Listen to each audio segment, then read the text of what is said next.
Gas नहीं जल रही है। लगता है शायद खत्म हो गई है।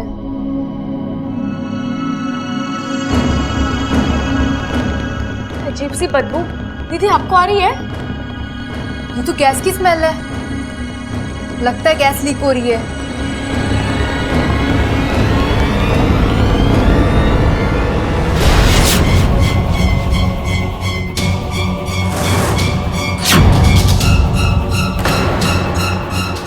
गैस लीक हुई नहीं की गई है क्या? कुछ नहीं दीदी, आप सिलेंडर बंद कीजिए, मैं दरवाजा खोलाती हूँ। दीदी आप चलिए बाहर, हम सबको कहते हैं फिलहाल रसोई में ना आए, बदबू थोड़ी कम हो जाएगी फिर हम देखेंगे, ठीक है? आप चलिए।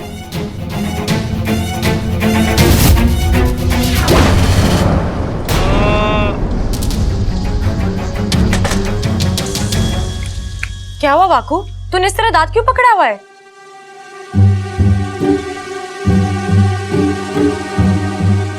अच्छा, तो मतलब सिलेंडर तूने लीक किया था? हाँ, ममता दीदी को बचाने के लिए। मैंने सोचा सिलेंडर में गैस नहीं होगी तो चूल्हा भी नहीं जलेगा। चूल्हा क्या, पूरा घर जल जाता बेवकूफ। लीक होने की वजह से गैस पूरी रसोई में फैल गई थी। अगर ममता दीदी के हाथ से गैस जल जाता तो? ये तो मैंने सोचा ही नहीं। कभी कभार अपना दिमाग इस्तेमाल कर लिया कर वाकू। अगली बार पक्का। अच्छा इच्छा, ये सुबह से जो भी हो रहा है इसकी कुछ वजह? देख, मैं दावे के साथ तो नहीं कह सकती, लेकिन मुझे शक हो रहा है कि ये सब कुछ कोई जानबूझकर कर रहा है। शायद वो बाज। बाज? हाँ, जब मैं ममता दीदी के साथ रसोई में थी तो मुझे एक अजीब सी आवाज सुनाई दी, और जब मैंने खिड़की के बाहर देखा तो एक बड़ा सा बाज दिखाई दिया, चलते हुए पंखों वाला बाज। ऐसा कभी होता है क्या? इच्छा, मुझे लगता है तुम्हें भी इंसानों की तरह चश्मा लगवा लेना चाहिए। इच्छाधारी से चश्माधारी बन जाओ। नागिस्तान की पहली चश्माधारी नागिन। अच्छा, तू ना।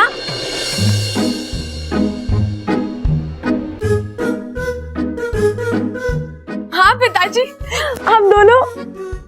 कैसे हो आप? अच्छा छोड़िए, ये बताइए आप क्या लेंगे? यहाँ पे दूध बहुत ही बढ़िया वाला मिलता है, गाढ़ा मलाई वाला। क्या लाऊं?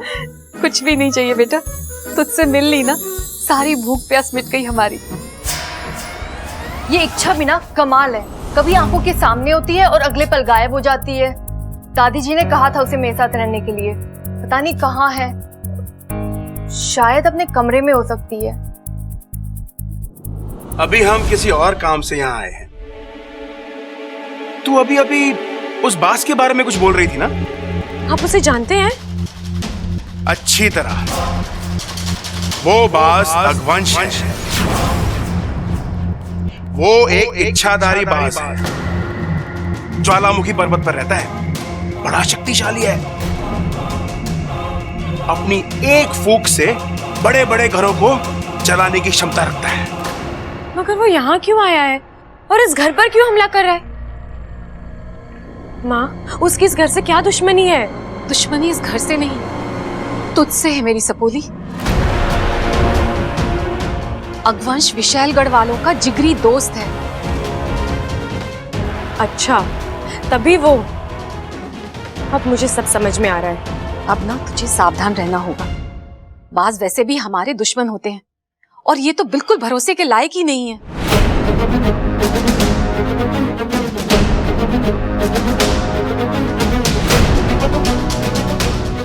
बेटा, इस घर के लोग बहुत ही भोले हैं। उन्हें तो पता ही नहीं उनके पीठ पीछे इतना बड़ा षड्यंत्र रचा जा रहा है। इसीलिए उनकी जान की जिम्मेदारी अब तुझ पर है। हाँ माँ, मैं इनका ख्याल रखूंगी।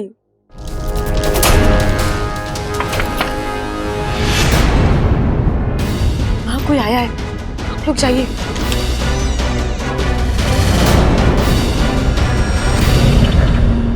अरे, ये तो सो रही है। इच्छा। हाँ दीदी,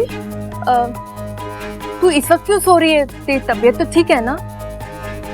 हाँ दीदी, मैं ठीक हूँ, वो बस आंख लग गई इसलिए सो गई थी। आप बताइए ना, कुछ काम है? आज घर में खाना नहीं बनेगा, बाहर से आएगा। माँ जी ने कहा है सबसे पूछ लो कौन क्या खाएगा। अब दीदी, आपको जो ठीक लगता है मंगवा लीजिए, मैं खा लूंगी। तू जल्दी से आ जा। हाँ जी।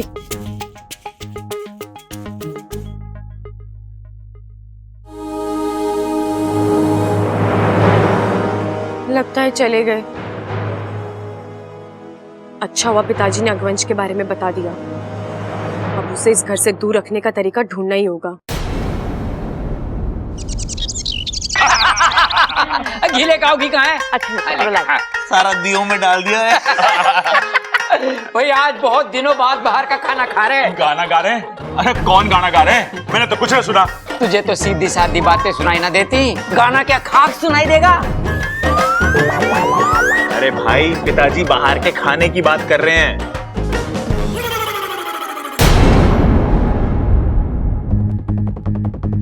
बबल जी, मैं कुछ मदद कर दूं? नहीं, मैं खा लूंगा।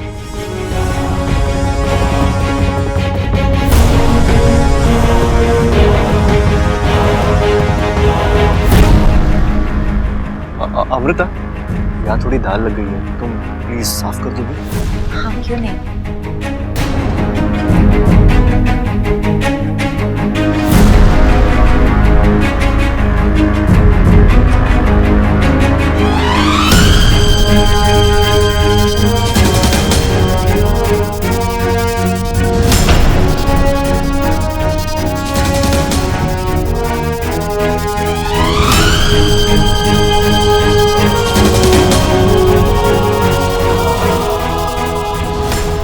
Thank you.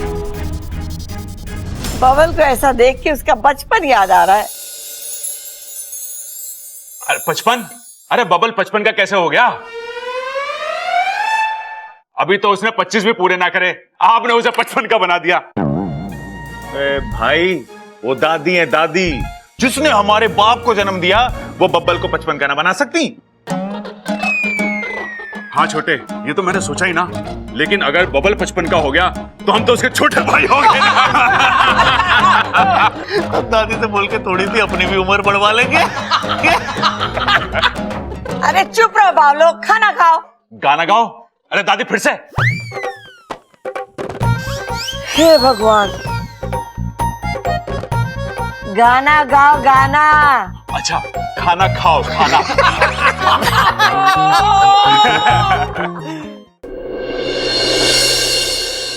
ममता, तू क्यों खाना नहीं खा रही है? नहीं दादी जी, मुझे नहीं खाना। क्यों?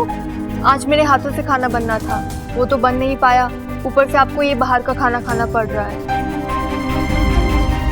लो बताओ, इसमें तेरी क्या गलती है? अब अगर घर में गैस ना खत्म हुई होती तो तू खाना बना ही लेती ना। चल खा। मैं कुछ कहूँ? बोल छोरी, क्या कहना है? दादी, हम सब सुबह से देख रहे हैं, जब जब हम में से कोई आग के पास आया है, कोई ना कोई हादसा हुआ है। हे भगवान, फिर वही बात। अरे अभी तो तुझे दिखाया था ना मोमबत्ती जला के। हाँ दादी, पर फिर भी मुझे कुछ सही नहीं लग रहा। दादी, आप ही कहती है ना कि हमें हमेशा हमारे दिल की सुननी चाहिए, और हमारा दिल कभी हमें गलत सलाह नहीं देता, तो मैं भी वही कर रही हूँ। दादी, मुझे तो लगता है कि अग्निदेव हमसे नाराज है, शायद हमसे कोई गलती हुई है। छोरी, क्या कहना चाहती है तू? मेरी ममता की वजह से अग्निदेव नाराज है? हाँ, ना प्रबल भैया, आप। अरे ना ना, कुछ ना सुनना मुझे। कितनी भक्ति और श्रद्धा के साथ उसने दिया जलाया था, अग्निदेव नाराज कैसे हो सके? प्रबल भैया, आप मुझे गलत समझ रहे हैं। प्रबल भैया, आपकी बात एकदम सही है। अच्छा, मुझे समझ में नहीं आता तुम्हारे दिमाग में ये उल्टे सीधे ख्याल आते कहाँ से हैं? हाँ जी, किसी स्थिति में ऐसी पिछड़ी हुई बातें। सदियां बदली अमृता, लेकिन इंसान और भगवान आज भी वही है। दादी, मुझे तो लगता है हमें कम से कम 2 दिन और आग से दूर रहना चाहिए। दादी अगर इच्छा कह रही है तो सही हो। अपू, तू बीच में मत बोल। जो फैसला करना है दादी करेगी। देखिए, मैं तो उन बातों पर विश्वास नहीं करता, लेकिन अगर दादी को सही लगता है तो ठीक है, मैं देखती हूँ मुझे क्या करना है। छोरी तू चल मेरे साथ, इधर आ तो। सुनो, मुझे आप सबसे एक जरूरी बात करनी है। क्या? एक बात अभी तक मेरी समझ में नहीं आई कि वो आग लगी तो लगी कैसे और बुझी तो बुझी कैसे।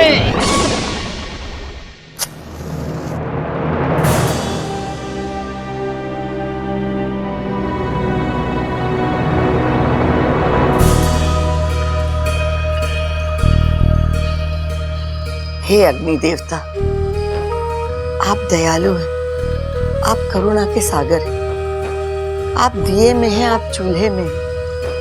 आपके वजह से हमारे घर में रोशनी हुए।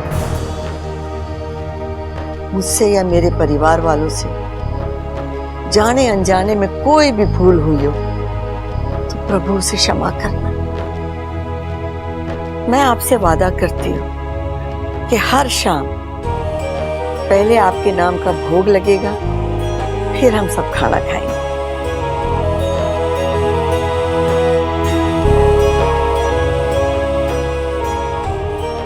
देख लिया छोरी, मैंने तेरे सामने अग्नि देवता के आगे हाथ जोड़कर माफी मांगी तेरी तसल्ली के लिए। अब कुछ बुरा ना होगा, सब अच्छा ही अच्छा होगा। चल तू भी हाथ जोड़ ले। दादी, आपको कैसे समझाऊं, ये कहानी ही कुछ और है। दादी, अब आप जाइए, थोड़ा आराम कर लीजिए। आराम आराम कहाँ छोरी, घना काम पड़ा है। और वैसे भी मैंने दोपहर में कभी नींद ना आवे। हाँ।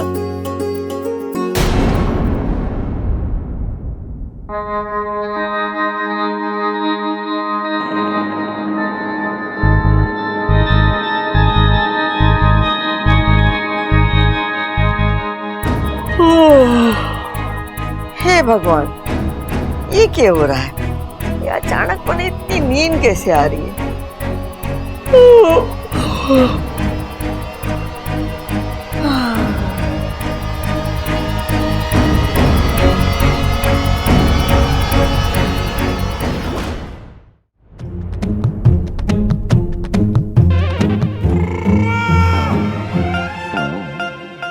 माँ इच्छा को लेकर गई और अभी तक वापस न आई। आखिर बात है तो है क्या?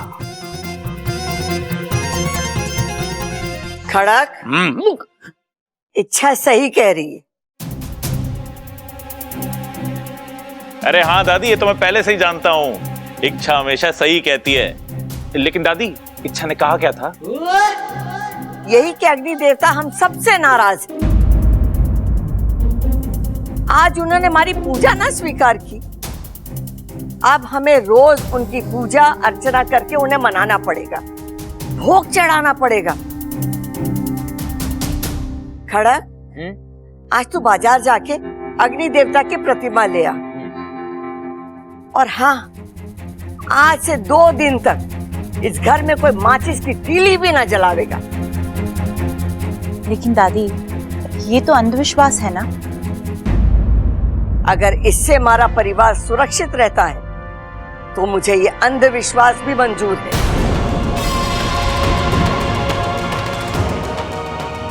दादी, कोई और तरीका भी तो हो सकता है। जो कह दिया तो कह दिया।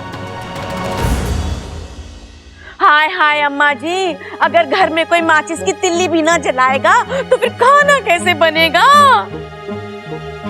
बाजार से आवेगा और हमारे पास कोई दूसरा चारा भी तो ना है। नारा? अरे नारा ना है तो लगवा देते हैं। बताओ किसके खिलाफ नारा लगवाना है? सबल, जा तू ढोल लेके आ जा। बबल, अप्पू, मेरे साथ बोलो, मुर्दाबाद मुर्दाबाद। चुप है। अरे माँ नारे की ना चारे की बात कर रही है। माँ कह रही है हमारे पास कोई दूसरा चारा ना है। मेरी बात ध्यान से सुनो, जैसा माँ कह रही है बिल्कुल वैसा ही होगा। आज से 2 दिन तक इस घर में आग ना जलेगी। मीटिंग समाप्त। तुम क्या देख रहे हो? अपने अपने काम में लगो, जाओ।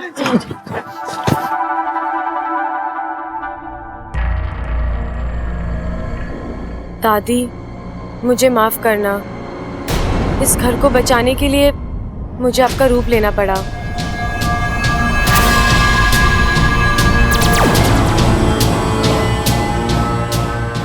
मैं जानती थी इच्छा, ये तेरी ही चाल है। एक बार फिर तूने मुझे मात दे दी। कोई बात नहीं। तू मेरे लिए जितने दरवाजे बंद करेगी, मैं उतने ही नए दरवाजे खोलूंगी। अरे ममता, पता ना क्या हो गया दादी को। क्या हुआ दादी को? घोड़े बेच के सो रही है। इतनी आवाज दी, उठने का नाम ही ना ले रही। थक गई होंगी। शादी में इतनी भागा दौड़ी जो हुई है, कभी ना कभी उम्र जवाब दे ही देती है ना। ख्वाब? हाँ हाँ, ख्वाब ही देख रही होगी दादी, तभी तो मेरी आवाज उसके कानों तक पहुंच ना पाई। वैसे ममता, कौन से ख्वाब देख रही होगी वो? अब उन्हें जो ख्वाब देखने हैं देखने दीजिए ना। आप मेरे ख्वाब के बारे में सोचिए ना। अभी अभी मैं हमारे हनीमून के सपने देख रही थी। हनीमून? अरे वो क्या हुआ है? बुद्धू, इतना भी नहीं समझते? शादी के बाद पति पत्नी बाहर घूमने जाते हैं, एक दूसरे को जानने के लिए, समझने के लिए। उलझने? देख, घूमना फिरना तो ठीक है, मेरी तेरे से उलझने की कोई इच्छा ना है। मैं उलझने की नहीं, समझने की बात कर रही हूँ। बताइए ना, हम कहाँ घूमने जा रहे हैं? अभी चलते हैं। रोहतक के कौन से अखाड़े में चलना है बता? अखाड़े में? नहीं, किसी ठंडी जगह पर चलते हैं, जहाँ पर मैं, आप और ठंड, इनके अलावा कोई और ना हो। समझ गया पगली, मैं जाके बात करके आता हूँ। हम लोग हनीमून पर जरूर जाएंगे। हाँ।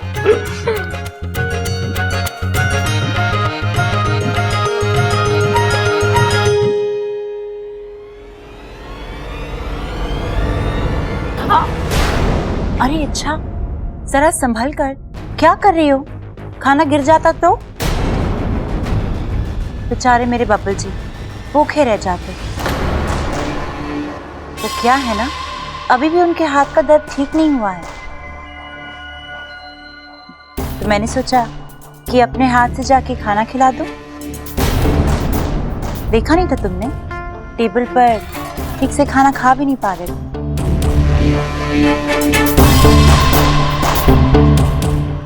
अच्छी सोच है। ऐसे भी जब इंसान बीमार पड़ता है ना, तो उसे ऐसे किसी इंसान की जरूरत होती ही है जो उसका एक माँ की तरह ख्याल रखे।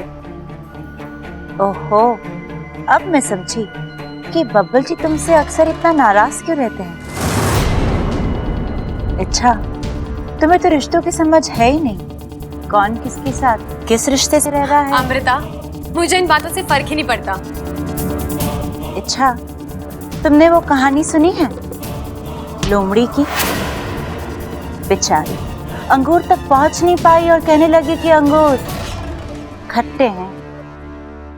शुक्र मनाओ कि उसने कोशिश आधे में छोड़ दी, वरना अंगूर को छूना तो दूर, तुम उसे देख भी नहीं पाती।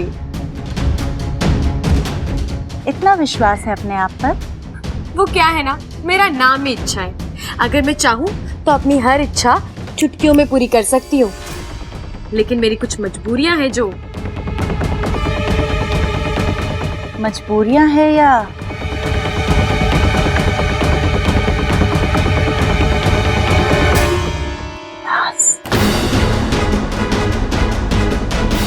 अमृता, ना तो तुम मेरी इतनी अच्छी दोस्त हो और ना ही इतनी अच्छी दुश्मन जो मैं अपनी हर बात तुमसे शेयर करूं। अच्छा, जब तुम ऐसे बात करती हो ना, तो मेरा शक और गहरा हो जाता है। कैसा शक? यही,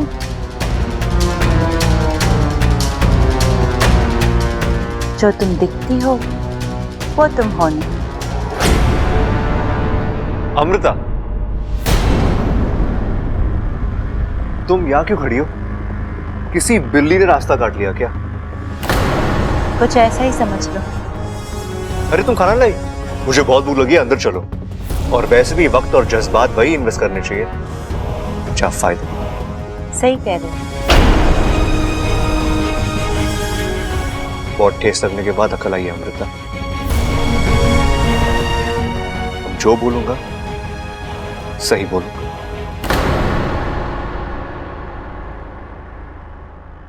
हाय हाय बब्बल बेटा, मेरा एक काम करेगा? जी माँ। ये ले बल्ब, जाके मेरे कमरे में लगा दे। मेरे कमरे का तो बल्ब फ्यूज हो गया है। जी माँ, मैं लगा दूंगा। जी माँ, मैं लगा दूंगा नहीं, अभी चल और बल्ब लगा। वो क्या है ना बेटा, आजकल दिन छोटे हो गए हैं और अंधेरा भी जल्दी हो जाता है। ऐसे में बगैर लाइट के चलना फिरना बहुत मुश्किल हो जाता है। कहीं मैं गिर पड़ गई तो फिर तुम सारे घर में मोमबत्तियां जलाते फिरना। बताओ, चल मेरे साथ।